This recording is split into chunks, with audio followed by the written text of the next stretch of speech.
Hi,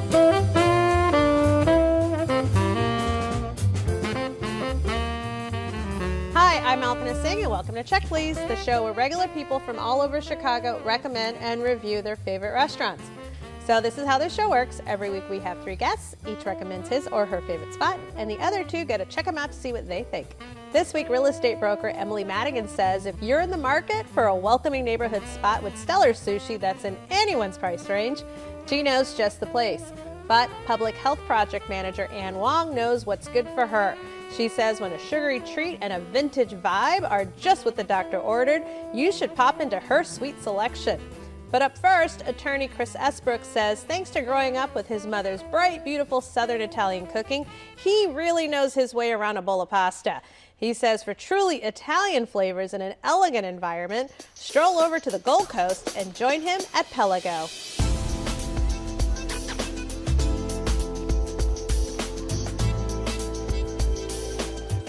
I try to give the customer simple, traditional, but interesting food. But at the same time, it need to be something you want to eat more than one time.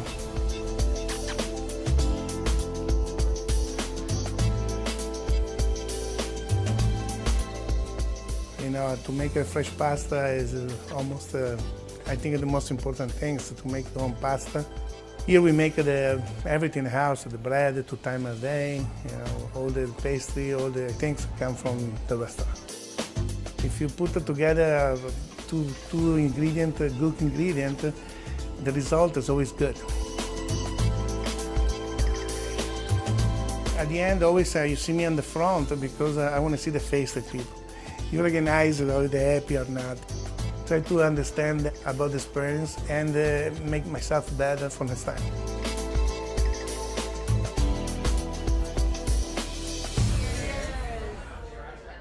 So Chris, you say Pelago is perfection. Tell us why you chose it.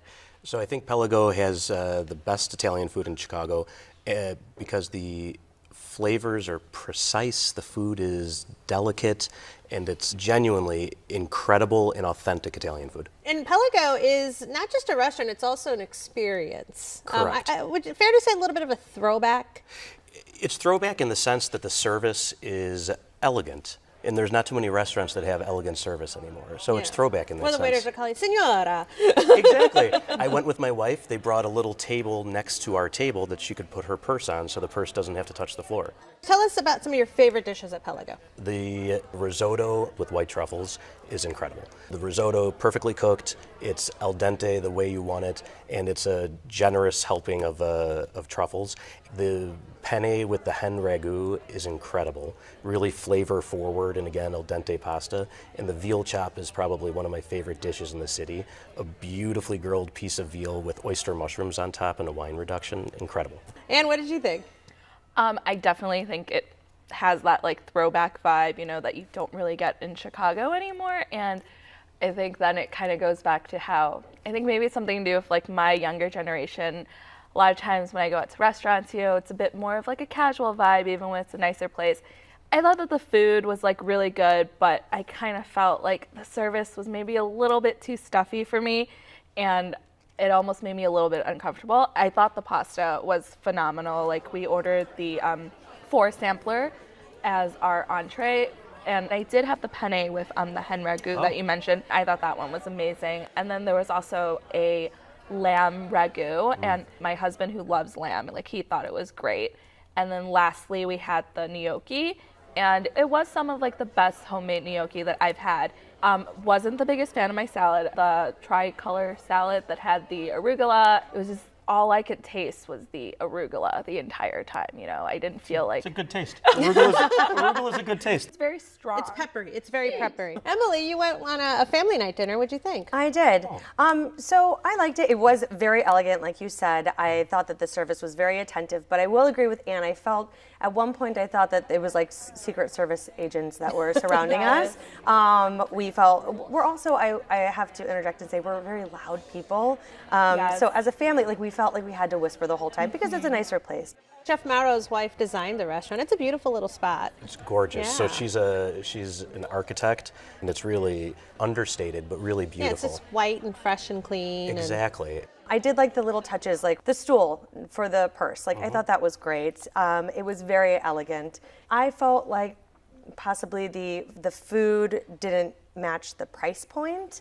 I got the Dover sole, which was in like a white wine butter sauce with capers, and we had a pesto pasta and then a spaghetti. So there was a good balance. You can definitely tell that the pasta is homemade in-house and it's really fresh, delicious ingredients. I just didn't feel like there was anything that I would run back for, but I also thought that the food was good. Chris, I mean, Pelago is a pricier restaurant, but you're saying that you get so much more for that money. The service, the quality of the food. The prices are consistent with the quality you're getting. You're getting the absolute best ingredients. You're getting the absolute best pasta. The chef is kind of a world-renowned, top-level chef at the height of his talents. The wine list is really incredible. It's wine from all across Italy that you're not able to get at other places. And did you have a chance to explore the neighborhood afterwards? Yeah, we did walk around a bit. I mean, it's the Gold Coast, you know, it's a lot of tourists. Especially along Michigan Avenue, you're going to see like lots of people who have gone shopping, you know, and things like that, and a lot of hotels. It's kind of almost a weird break. It is from the hustle and bustle of Michigan. You're it's like in a right more off residential area. Yes, exactly. I liked that. I described that part of Streeterville, Gold Coast, as almost like the Upper East Side of New York. Right, It reminds exactly. me with all the brick buildings and Exactly right. You know, would you say that Pelago is a hidden gem, hiding there in plain sight in the Gold Coast? I would. I just read some list, and it is not on the list of the 20 best Italian restaurants in Chicago by some Chicago publication, but it is on the list of the 50 best Italian restaurants outside of Italy. I mean, if you really want, you know, the kind of absolute top-notch experience for Italian, this is it. All right, Chris, you chose Pelago. Sum it up for us. I think Pelago is the absolute best Italian restaurant in the city, and if you're looking for really wonderful Italian food, this is the place to go. Anne? I think that Pelago, you know, if you are looking for like fantastic pasta, because some of the best pasta in the city, but you know, maybe stay away from the arugula salad. And Emily? I think that the restaurant is very elegant. The service was super attentive, and the ingredients were super fresh. Well, you can try the pasta for yourself at Pelago, 201 East Delaware Place, 312-280-0700. They're open for lunch and dinner 7 days a week. Reservations are accepted, and the average dinner tab per person without drinks is $95.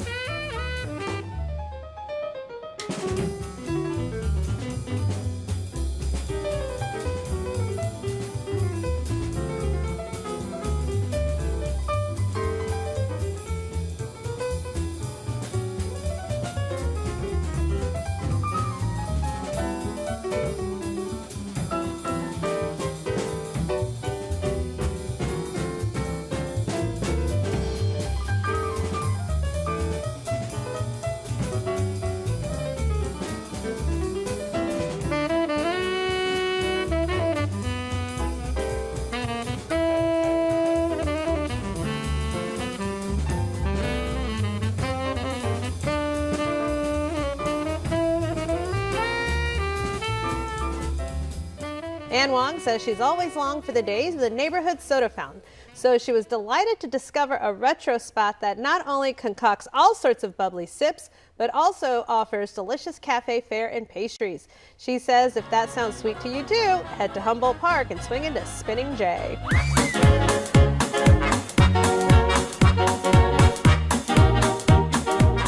We are a neighborhood cafe that specializes in baked goods and pie, and we make all of our soda syrups, baked goods, everything from scratch. So it's an old school diner feel with more modern food. My background is in pastry, and Parker's background is as a chemist. And so when we started researching the history of soda fountains, we realized that it was the perfect blend of my background in culinary and Parker's background as a chemist. So it was sort of where science and food came together.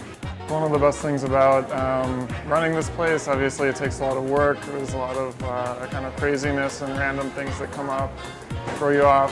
But the best part is when people come in, they're having a good time. When we get to see the same people coming in every day or every week, that's like really heartwarming and gratifying. I wanted a place where people were happier when they left than when they came in. The biggest compliment I've received is that it feels like Spinning J has been here forever, that it's been a part of the neighborhood since long before I was part of the neighborhood. That feels great. So Anne, you say that Spinning Jay hits the spot. Tell us why you chose it. I love dessert. You know, I'm gonna be the first one who always says yes to dessert, and they have phenomenal pies here. They're always seasonal, so depending on the season, you know, they kind of change, but something that's always consistent and has been on the menu since probably day one is their key lime hibiscus pie with like a blueberry sauce on top and whipped cream. And it is probably, you know, I'm not even like a huge key lime pie person, but I will always get that pie, like if it is available, which thankfully it is. They also know my husband by now because I send him a lot to go pick up dessert for me. So yeah, it's a great place where you can send your significant other to pick up desserts for you at home.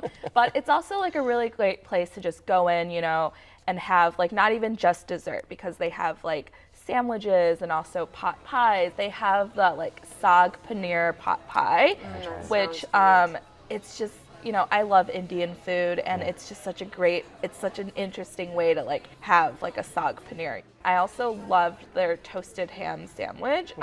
It had, you know, pickles in there and also pickles on the side. I love pickles. And then one of my favorite things about it is the Friday pizza nights, and it's a great deal. It's $10. You get like a fresh slice of pie, a salad, and then also one of their homemade sodas, and I kind of feel like I've never gone wrong with like, you know, it's interesting about Spinning Jay's. It's a retro spot, but they're doing sort of fresh, modern takes on classic dishes, like you say with the pie, key lime with hibiscus, you know, and the soda fountain. But they're doing some fun flavors. And so, Chris, you went with the group, and you had all of the flavors. We had all of the food, yeah, and it was really great. I mean, really, it was really great. So, what are some of the fun things you had? Okay, so the best things we had, it was the best tuna melt I've ever had. It was a delicious tuna melt. It's my favorite sandwich. It's a really good sandwich, and it's a really great tuna melt. The pies, we had the lemon meringue with poppy seed in the meringue. Oh yeah, that was delicious. Really good. It was delicious. And the sodas are great too. So like she said, the sodas, it's homemade syrups. And so we had cucumber, we had the lime, we had the cherry cola. The cherry cola was great. I think the standout was the root beer. The homemade. So the classic. The classic. Did the you make it homemade a root float? beer. I did not make it a float because, like I said, we tried everything on the menu, so I had reached my brim. Emily, what do you think? I loved it. I thought it was so charming. Everything from, you know, when you walk in and you have like the pie, the case with all the pies and everything in there. Even like the straw dispenser was adorable. You have pie? We did not have pie. We got a cinnamon roll. I know. We got a cinnamon roll. It's a sourdough cinnamon roll. Yes. Which like kind of makes it like really interesting. You know, you get a little bit more flavor from that. It was delicious. Yeah. Everything was really good there. But yeah, we had 4 people at our table. And I thought it was funny, the booths are like comically small. They're so small. I mean, you just really have to know the person next to you because you're really snuggled They're up. made from old church pews. Oh, Really? yeah, that's funny. You know, cool is everything's that? reclaimed in there. Yeah, that's great. Yeah. So you went with your daughter, who's Yes. 17, and Yes. kind of a nostalgic place that maybe her grandmother would have gone to. What'd she think of it? She loved it, but she's also a little hipster, so she thought it was super cool. She brought a friend along, and they loved having the milkshakes, and we got like 3 different kinds of sodas. I mean, maybe that's why the booth seems so small, because we have so much food. But So, Anne, you don't live too far away from Spinning Jay. What's the neighborhood like? So it's in a very cute little like corner section of Humboldt Parks, and then you're also gonna find some shops. You know, it's just a fun area that I like to go a lot on like weekend mornings. You know, like stop in for some food and then just kind of take a stroll through the neighborhood. How was the service? it was great. You pay for everything up at the counter, and then you sit and you wait, and they bring it to you, and they clear everything off. So it was great. It just came out as it was ready, and But it's not a place to linger and be on your No, laptop. they actually have like a little card at the table that says, very nicely, but says, when you're done, please leave, because we only have so much space available. Yeah. So. Yeah. Price point wise, how much are we paying for these things? Very, very reasonably Yeah. priced. Yeah. It's BYO, so it's really particularly reasonably priced. And so on the website, they actually suggest mixers for each soda. So they'll suggest add gin to this, add vodka to that's this, nice. add tequila to this. So how did you transport So the alcohol? my lovely, lovely wife bought me for Christmas 2 years ago, like a satchel. You have like a traveling bar. I have a traveling bar. amazing. Yeah, really, seriously. And so friends with I Chris. filled it up, and we brought it to the place, and they were all about it. They loved Because it. I was thinking, did you like pull out a flask? Like, No. Right, you're classy. Yeah, exactly. Yeah, you're classy. Exactly. Classy And it was traveling great. Right, exactly. So are there like tables looking at you and you're just like pouring your Yeah, gin? yeah, with envy. With envy. You're jealous. Don't judge. You wish you were me. Okay, and you chose Spitting Jay. Sum it up for us. I think it's a great place to go to kind of grab a sandwich or pie, or simply just to send your husband to pick up some dessert for you. All right, Emily? I thought it was a charming cafe with delicious homemade fare in a trendy neighborhood.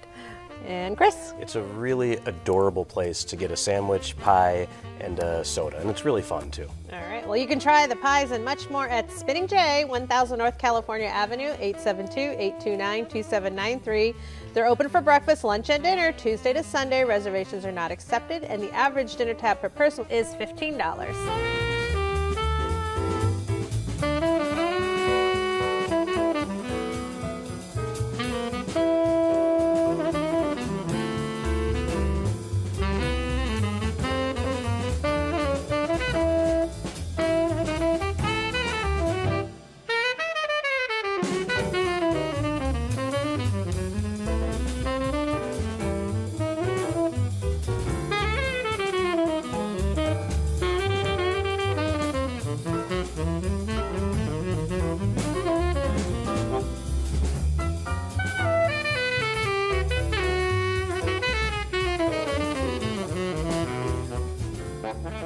Emily Madigan's business as a real estate broker takes her all over Chicago, but when she's in the mood for sushi, she likes to stay close to home.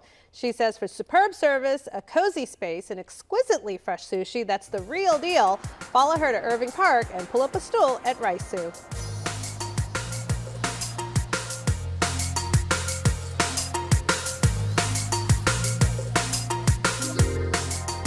You can get fish from Japan twice a week.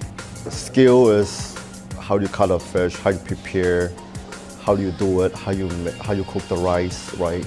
We don't use a lot of salt because we have the best ingredient. So we don't want to ruin the taste of the fish.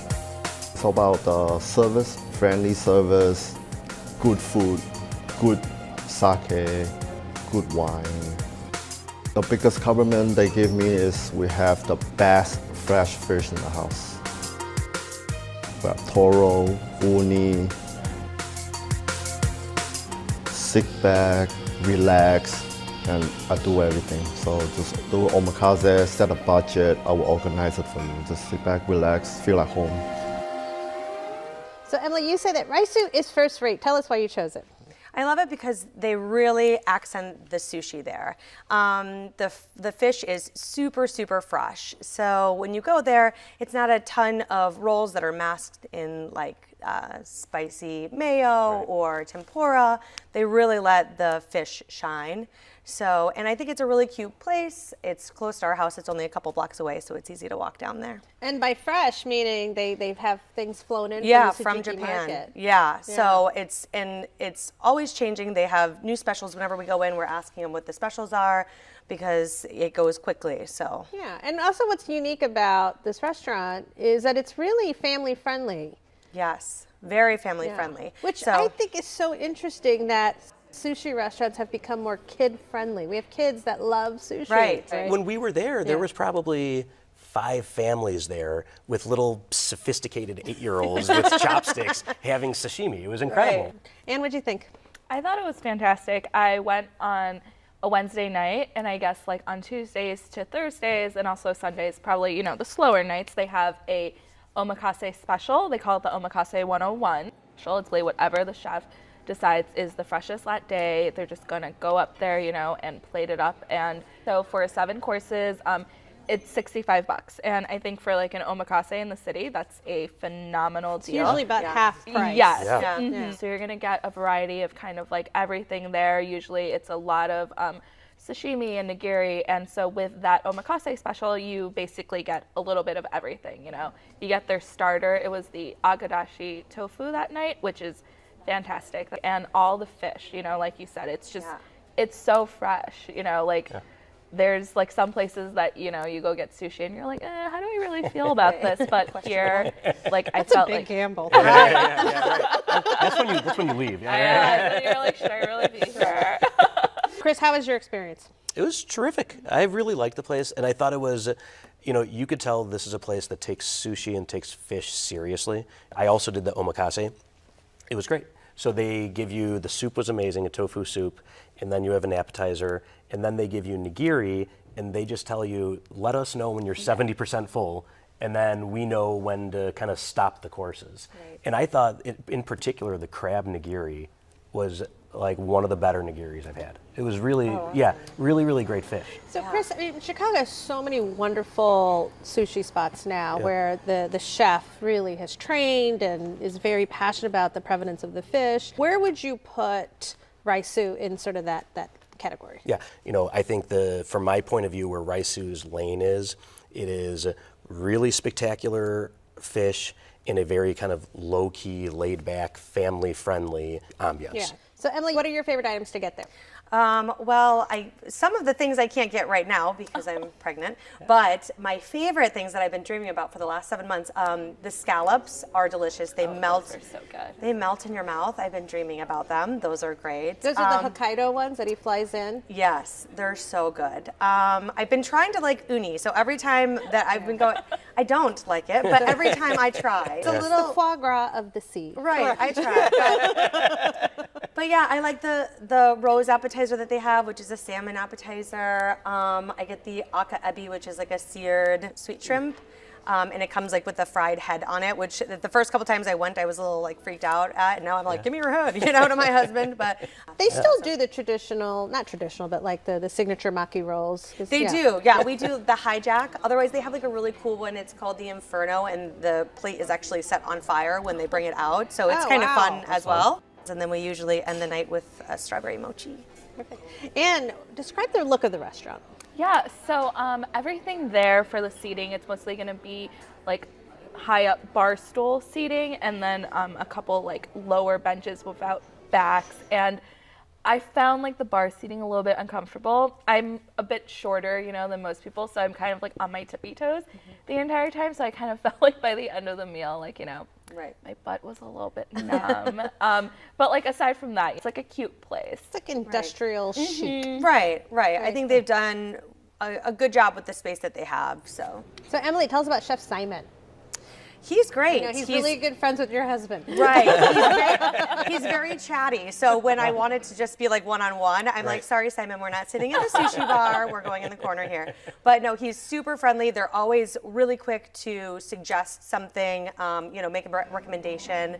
And he really knows his stuff. Definitely done his training. He was trained 6 years with the gentleman from Maku, Kaze-chan, and then he also spent time at Katsu as well. Yeah. So he's trained with the masters. Right.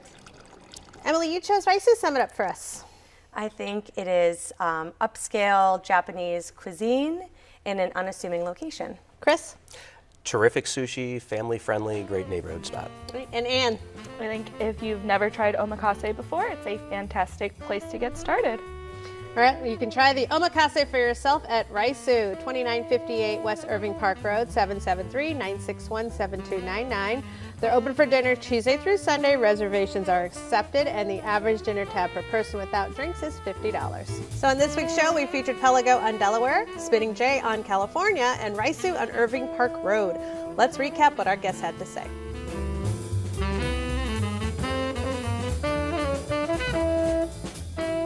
First, we headed to Delaware Place and popped into Pelago. Chris recommends it for perfectly authentic Italian cuisine and elegant service. Anne said the pasta was fantastic, but the service style was a little too formal for her.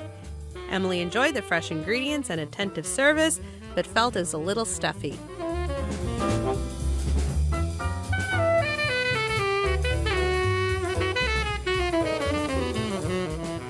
Then we cruised to California Avenue and spun into Spinning J. Anne recommends it for enticing desserts and cafe fare in a charming space. Emily loved the delicious homemade dishes in a trendy neighborhood. Chris said go for tasty bites in a fun and adorable environment.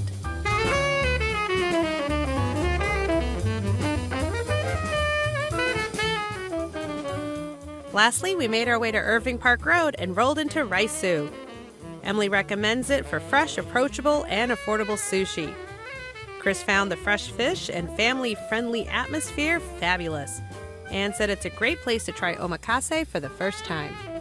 We've had just a wonderful time this week, and I'd like to thank my guests, Chris Esbrook, Ann Wong, and Emily Madigan. Join us next week for 3 new guests recommending 3 of their favorite restaurants right here on Check Please. I'm Alpina Singh, and I'll see you then. Cheers. Cheers. That was so much fun.